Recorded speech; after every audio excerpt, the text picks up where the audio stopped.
అంటే స్వతంత్రం వచ్చి 80 ఏళ్ళు అవుతా ఉంది. అప్పటి నుంచి ఇప్పటి వరకు ఏం మార్పు జరిగింది? ఇక మీదట ఏం మార్పు వస్తే బావుంటుందనేసి మీరు అనుకుంటా ఉన్నారు?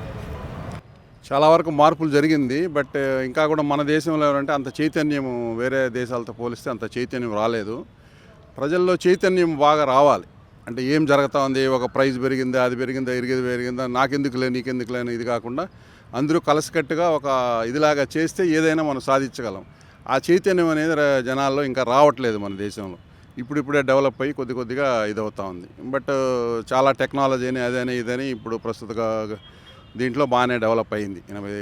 80 సంవత్సరాలు దీంట్లో మా చిన్నప్పటికి ఇప్పటికి ఎన్నో సౌకర్యాలు, ఎన్ని ఐటీ సెక్టర్ అని అదని ఇండస్ట్రియల్ సెక్టర్ అవన్నీ కూడా బాగా డెవలప్ అయినాయి. అంటే మెయిన్‌గా ప్రధానంగా చూసుకుంటే భారతదేశంలో కరప్షన్ అనేది ఎక్కువగా కూడా కనిపిస్తూ ఉంటదంటారు.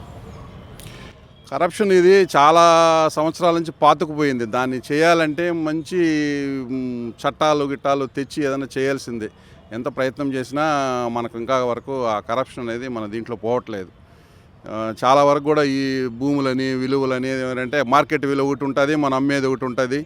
ఈ జనాలు ఈ బ్లాక్ మనీ అనేది అక్కడ జనరేట్ అవుతూ ఉంది.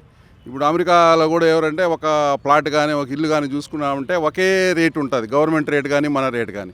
ఇక్కడ మార్కెట్ విలువ ఒకటి ఇది ఒకటి అని చెప్పే లోపల ఏమవుతుందంటే ఆ ఎక్స్ట్రా వచ్చినదంతా కూడా బ్లాక్ మనీ కింద అయిపోతుంది. దాన్ని అట్లానే జనరేట్ అవుతా బ్లాక్ మనీ అనేది జనరేట్ అవుతుంది. బ్లాక్ మనీ అనేది నిరోధించడానికి చాలా వరకు ప్రజల్లో చైతన్యం రావాలి. గవర్నమెంట్లో కూడా చాలా విలువైన దీని చట్టాలు గిట్టాలు అన్ని మార్పులు తీసుకొని రావాలి. అంటే మీరు అనుకుంది ఏంటంటే ఎట్లొస్తే మనకు బాగుంటుంది ఒక్క పాయింట్?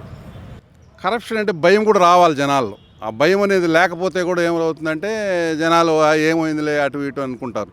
అరే ఈ కరప్షన్ చేస్తే మనకు ఇది పడుతుంది, ఈ శిక్ష పడుతుంది, ఏదో ఒక ఇది వస్తుంది అనే భయం అనేది కూడా క్రియేట్ అవ్వాలి. దాంతో కూడా చైతన్యము అవేర్నెస్ అనేది కూడా రావాలి జనాలు. ఈ రెండు కలిస్తేనే మనకు ఆ కరప్షన్ కానీ మనం అరికట్టగలం. దీనికి తోడు ఆ గవర్నమెంట్ చట్టాలని ఇవన్నీ కూడా జనాల్లో మార్పు తీసుకురావడానికి ప్రయత్నం చేయాలి. ఆ వెళ్ళిన రాజకీయ నాయకులు కానీ వీళ్ళు కూడా అందరూ కూడా వాళ్ళ చిత్తశుద్ధితో పనిచేసి ఎక్కడ కూడా కరప్షన్ లేకుండా ఉండడానికి ప్రతి ఒక్కరూ వాళ్ళ వంతు కృషి చేయాలి. ఒకరు నేను చేస్తే అయిపోతుంది, ఇంకొకరు చేస్తే అయిపోతుందని కాకుండా ప్రతి ఒక్కరూ దానికి పాలు పంచుకొని వాళ్ళ కృషి చేస్తేనే ఆ కరప్షన్ అనేది కూడా మనం తగ్గించగలం. మనకి ఇండిపెండెన్స్ వచ్చి 8 ఇయర్స్ అవుతుంది. సో ఈ 8 ఇయర్స్లో చాలా చేంజెస్ జరిగింది అక్రాస్ వరల్డ్ వైడ్. కానీ మనం మారుతున్నాం. ఎవ్రీ ఇయర్ అప్డేట్ అవుతూనే ఉన్నాం. సంవత్సరం ఎవ్రీ ఇయర్ వచ్చే కొద్దికి ఇండిపెండెన్స్ వచ్చే కొద్దికి ఎవ్రీ ఇయర్ మనం అప్డేట్ అవుతూనే ఉన్నాం.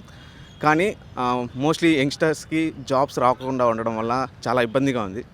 రాబోయే కాలంలో మేము ఎక్స్పెక్ట్ చేస్తున్నాం మోర్ జాబ్స్. ఎందుకంటే అన్నీ ఇప్పుడు ఏఐకి అన్ని డేటా సైన్స్కి అప్డేట్ అవుతున్నాయి.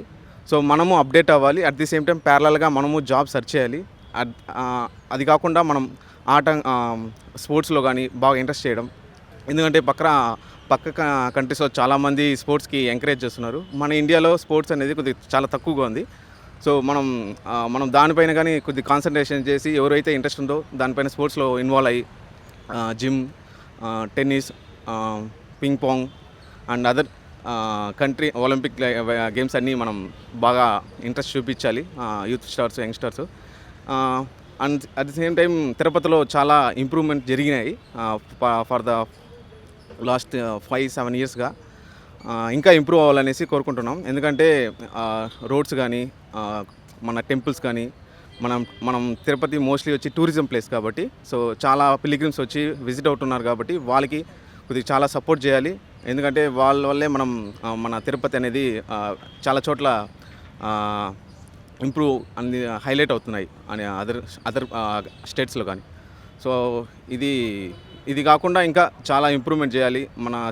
మన తిరుపతి సిటీలో మాల్స్ లేవు. సో మాల్స్ ఇంప్రూవ్ చేయడం, చాలా కాలేజెస్ ఉన్నాయి. ఆ కాలేజ్లో కొత్త యాక్టివిటీస్ కానీ artificial intelligence and data science దాని తగిన ఫ్యాకల్టీస్ని ఇంప్రూవ్ చేయడం కానీ అన్ని వర్గాల్లో ఇంప్రూవ్ చేయాలని నా యొక్క అభిప్రాయం. అంటే ఒక్క మాటలో ఏది అంటే బిఫోర్ ఆఫ్టర్ అన్నదానికి ఏం డెఫినేషన్ మీకు తెలిసి ఇంతకుముందు ఇలా ఉన్నింది, ఇక మీదట ఇలా ఉంటే బాగుంటుంది అనేది ఏమంటారు?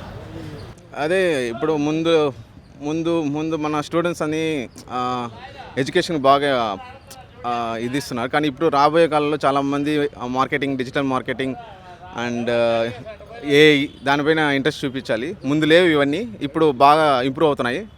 సో ఇవన్నీ దీనిపైన దృష్టి సూచిస్తే మన జనాలు బాగా ఇంప్రూవ్ అవుతారు. It has gone very peaceful, ఏం ప్రాబ్లమ్స్ లేకుండా 80 ఏళ్ళు జరిగిందంటే గొప్ప. బట్ ఇప్పుడంటే ఇంక చేంజ్ అంటే ఇక్కడ కాదు, ఎవరి sector there is a change. In banks also they use to say there is a change. So computers వచ్చినాయి, తర్వాత ఆల్మోస్ట్ ఆల్ ఇప్పుడు 5 days బ్యాంక్ అయిపోయింది. ముందంతా వారం ఉండేది, శనివారం కూడా బ్యాంక్. ఇప్పుడు first Saturday, second and fourth Saturday holiday వచ్చేది. సో అట్లా చేంజ్ కూడా ఇప్పుడు ఎట్లా అంటే ఇప్పుడు బ్యాంకింగ్ పరంగా చెప్పాలంటే ఇప్పుడు ఏటీఎంస్ వచ్చినాయి, ఈ క్రెడిట్ కార్డ్స్ వచ్చినాయి, డెబిట్ కార్డ్స్ వచ్చినాయి. So everything without going to bank also a person can survive. So for cash withdrawal and cash deposits and everything. So same thing. So like that, now the major sector is IT. Every person studying engineering or degree, so it is a boost for India. So without, previously we used to export a product, we have to go for so many things, infrastructure. So factory they have to build, and this machineries they have to install, and raw material they have to purchase, and then they have to produce one product. The product they have to export to the foreign countries and other countries. Here manpower, lighting, rent, charges and everything, then they used to get some profit. Here now what happened? IT sector, there is no investments. Only a person studying degree or something else with a small computer, now they are doing, and they are getting money from the foreign countries. See, this is a foreign flow from America or anything. They are getting in dollars and everything, and everybody is happy now. Even any IT person, they are very happy, getting good salary, and there is a lot of change. That is my opinion. Okay? Remaining other sectors, I don't know that much knowledge. ఇప్పుడు IT sector కానీ, agriculture కానీ, industries కానీ ఏదైనా కూడా మనం ఏం చేస్తున్నామంటే other కంట్రీస్ని మనం కంపేర్ చేసుకుంటున్నాం. ఇప్పుడు అమెరికాలో ఎట్లా జరుగుతూ ఉంది ఐటీ సెక్టర్, రాత్రి మౌళ్ళు పని చేయించుకోవడం. కానీ అక్కడ కండిషన్స్కి మన ఇండియన్ కండిషన్స్కి చాలా వ్యత్యాసం ఉంది క్లైమాటిక్ కండిషన్స్లో. కాబట్టి మనకేమో 8 hours కానీ పని చేస్తే మనం ఎగ్జాస్ట్ అయిపోతాం, ఇక్కడ అలిసిపోతాం, చెమటలు పట్టిపోతాయి, మనకు ఏసీలు కావాలి. వాళ్ళకి అట్ట కాదు, 24 గంటలు చల్లగా ఉంటుంది, ఏసీ లాగా ఉంటుంది వాళ్ళకి కంట్రీ. కాబట్టి they can work 24 hours, but we can't work at least minimum 8 hours. కాబట్టి దానికి తగినట్టు మనం ఇండస్ట్రీస్ కానీ, అగ్రికల్చర్ కానీ, ఇంకొక ఐటీ సెక్టర్ని కానీ డెవలప్ చేసుకోవాలి తప్ప వాళ్ళు ఏదో 24 గంటలు ఫ్యాక్టరీలు పనిచేస్తూ ఉన్నాయి, 24 గంటలు ఐటీల్లో పనిచేస్తూ ఉన్నారు. కాబట్టి మన ఇండియాలో కూడా హ్యూమన్ రిసోర్స్ ఉన్నాయని చెప్పి ఆ విధంగా పని చేయించుకోవడం అనేది చాలా ఇబ్బందికరమైన పరిస్థితే. కాకపోతే ఐటీ సెక్టర్లో శాలరీస్ ఎక్కువ ఉన్నాయి కాబట్టి, ఇన్కమ్ సోర్స్ ఎక్కువ ఉంది కాబట్టి ఐటీ దేనిమో పోతున్నారు. అయితే రిసోర్స్ అంటే ఇప్పుడు హ్యూమన్ రిసోర్స్ తగ్గుతుంది ఐటీ సెక్టర్లో. ఏ సెక్టర్ అయినా కంప్యూటర్స్ వచ్చిన తర్వాత నలుగురు చేసే పని ఒక కంప్యూటర్ చేస్తూ ఉంది. కాబట్టి హ్యూమన్ రిసోర్స్ తక్కువైనా కూడా అక్కడ హ్యూమన్ రిసోర్స్ లేదు, మనకు ఉంది, అబండెంట్ హ్యూమన్ రిసోర్సెస్ ఉంది. దీన్ని మన కంప్యూటర్స్ మీకు అన్ఎంప్లాయ్మెంట్ పెరిగిపోతూ ఉంది అన్నమాట. కాబట్టి దానికి తగినట్టు మనం డెవలప్ చేసుకోవాలి ఇండస్ట్రీస్ కానీ. వాళ్ళతో కంపేర్ చేసుకునే దానివల్ల చాలా ఇబ్బందులు వస్తూ ఉన్నాయి.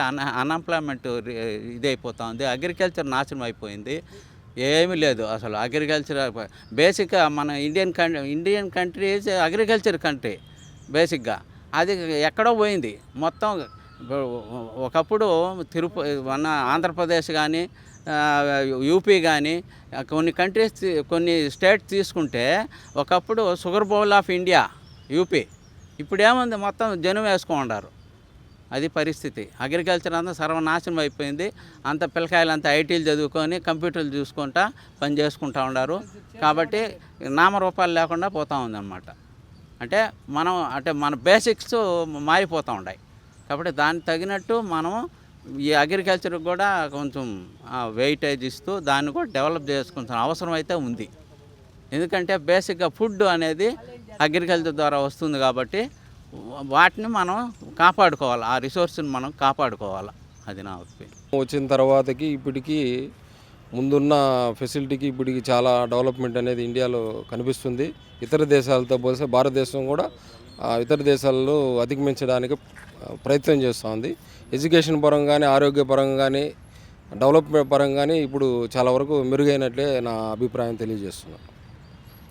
కరప్షన్ కూడా కొద్దిగా కరప్షన్ అనేది ఇండియాలో అది ఒక భాగస్వామ్యం అయిపోయింది. దీన్ని కరెక్ట్ చేయాలంటే ప్రతి ఒక్కరూ, గవర్నమెంటే కాదు, ప్రతి భారతీయ పౌరుడు ప్రతి ఒక్కరూ ప్రయత్నం చేస్తే దాన్ని అరికట్టడానికి చాలా వరకు అవకాశాలు ఉంటుంది. స్టూడెంట్స్ కానీ కిడ్స్కి కానీ స్టూడెంట్స్ ఇప్పుడున్న అవకాశాలని చాలా వరకు వినియోగించుకోవడం లేదు.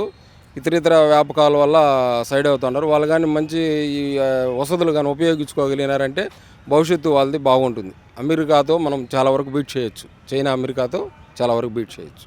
ఎక్కువగా స్టూడెంట్స్ అంటే సోషల్ మీడియాతో ఎక్కువ కాలక్షేపం చేసి ఈ మొబైల్ వచ్చిన తర్వాత చాలా వరకు స్టూడెంట్స్ ఎడ్యుకేషన్ పరంగా మొబైల్కే ఎక్కువ అడిక్ట్ అయిపోతున్నారు.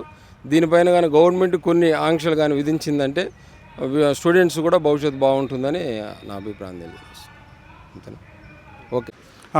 భారతదేశానికి స్వాతంత్రం వచ్చి దాదాపు 80 సంవత్సరాలు పూర్తయినటువంటి ఈ సందర్భంలో గతించిన 2-3 సంవత్సరాలు మనం చూసినట్టయితే ఎడ్యుకేషన్ కావచ్చు, చాలా వరకు మార్పులు తీసుకురావడం జరిగింది. ఎట్లా అనగానే ఆ మార్పు అనేది వీలైనంత వరకు ప్రజలకు అలవాటు పడితే సిస్టమ్ ఆరోగ్యంగా మనకు చదువు అనేది ఆటోమేటిక్గా పెరుగుతుంది. అలాగని మనకు రాజకీయ పరంగా కానీ, రాష్ట్ర అభివృద్ధి విషయంలో తీసుకున్నట్టే కానీ పక్క దేశంతో, పక్క రాష్ట్రంతో పోలిస్తే మనకు విజయ్ గారి యొక్క పరిపాలన కానీ, పరిపాలన దీక్షలు కానీ, నెక్స్ట్ అలాగనే ఎడ్యుకేషన్ కానీ, రవాణా కానీ ఈ గతించిన 2-3 నెలల్లో చాలా వరకు మార్పు అనేది రావడం అనేది 100% విద్యార్థుల నుంచి పెద్దవాళ్ళ మొదలుకొని అందరూ ప్రతి ఒక్కరు తెలుసుకోవడం జరిగింది. ఇంకా కూడా డెవలప్ చేయడానికి గతించిన కాలంలో నారా లోకేష్ గారు బయట దేశాల పర్యటన చేసి ఎడ్యుకేషన్ కావచ్చు, రవాణా కావచ్చు, హెల్త్ ట్రీట్మెంట్ విషయాలు కూడా సరే అన్ని విషయాలు కూడా క్రమబద్ధీకరణ చేయడానికి ఆ యొక్క కూటమి ప్రభుత్వం అన్నీ కూడా చేయడం జరుగుతుంది. అలాగే మోడీ యొక్క కష్టార్జితం కూడా ఈ దేశానికి ఎనలేని సేవగా మనకు గుర్తింపు అనేది ప్రపంచ దేశాలు కూడా భారతదేశం వైపు అన్ని రంగాలలో భారతదేశం అభివృద్ధి చెందుతుంది అనేది ప్రపంచ దేశాలు ఇండియా వైపు కనుచూపు వేసే విధంగా మన మోడీ గారు తీసుకురావడం అనేది గర్వకారణంగా ఈరోజు తలెత్తుకొని చెప్పవచ్చు.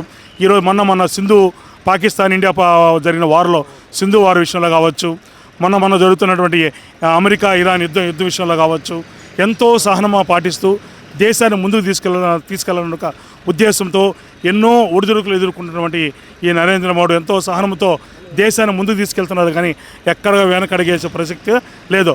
అన్ని రంగాలలో భారతదేశము ఆటోమేటిక్గా అభివృద్ధి చెందుతుంది. ప్రపంచ దేశాలు ఇండియా వైపు చూసే ఆ రోజులు వచ్చినాయి. కాబట్టి ఈ అవకాశం ఇచ్చినటువంటి వాళ్ళందరూ కూడా ధన్యవాదాలు తెలియజేస్తున్నాను.